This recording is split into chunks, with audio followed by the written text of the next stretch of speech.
បន្ទាប់ពីបានបម្រើការជិត50ឆ្នាំមកកងទ័ពអាកាសសហរដ្ឋអាមេរិកមានគម្រោងដាក់ឲ្យចូលនិវត្តន៍នៅយន្តហោះគ្រប់គ្រងផ្លូវអាកាស A-10 Warthog ដែលនៅសសល់ទាំងអស់មុនចុងឆ្នាំក្រោយនេះហេតុអ្វីបានជាគេចង់បញ្ឈប់ប្រព័ន្ធគ្រប់គ្រងផ្លូវអាកាសមួយដែលមានតម្លៃថោកនិងសមត្ថភាពដ៏អស្ចារ្យនេះបើយោងតាមសមាជិកព្រឹទ្ធសភាគេមិនចង់ឲ្យវាចូលនិវត្តន៍នោះទេប៉ុន្តែកងទ័ពអាកាសត្រូវតែពង្រីកឲ្យធំជាងនេះដើម្បីរក្សាអំណាចផ្លូវអាកាសកងទ័ពអាកាសបានព្យាយាមដាក់ឲ្យយន្តហោះ A-10 ចូលនិវត្តន៍អស់រយៈពេលជាច្រើនឆ្នាំមកហើយដើម្បីរក្សាទុកកន្លែងសម្រាប់យន្តហោះ F-35 រួមទាំងការផ្ដល់ពេលវេលាដល់អ្នកថែទាំដើម្បីធ្វើការលើយន្តហោះថ្មីៗផងដែរសម្រាប់អគ្គមេជាការគាត់ពិតជាមានមោទនភាពក្នុងការប្រកាសឆាប់ៗនេះដោយដាក់ឲ្យយន្តហោះចម្បាំង A-10 Warthog ចូលនិវត្តន៍និងជំនួសវិញដោយយន្តហោះចម្បាំង F-15EX Angle 2ថ្មីស្រឡាងចំនួន21គ្រឿង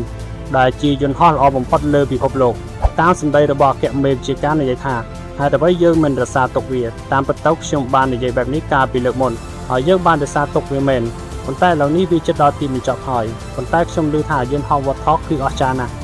កងទ័ពអាកាសមានគម្រោងជំនួសយន្តហោះ A-10 ដោយយន្តហោះចម្បាំង F-16, F-15EX និង F-35 ដើម្បីបំពេញតួនាទីគាំទ្រផ្លូវអាកាសយ៉ាងជិតស្និទ្ធ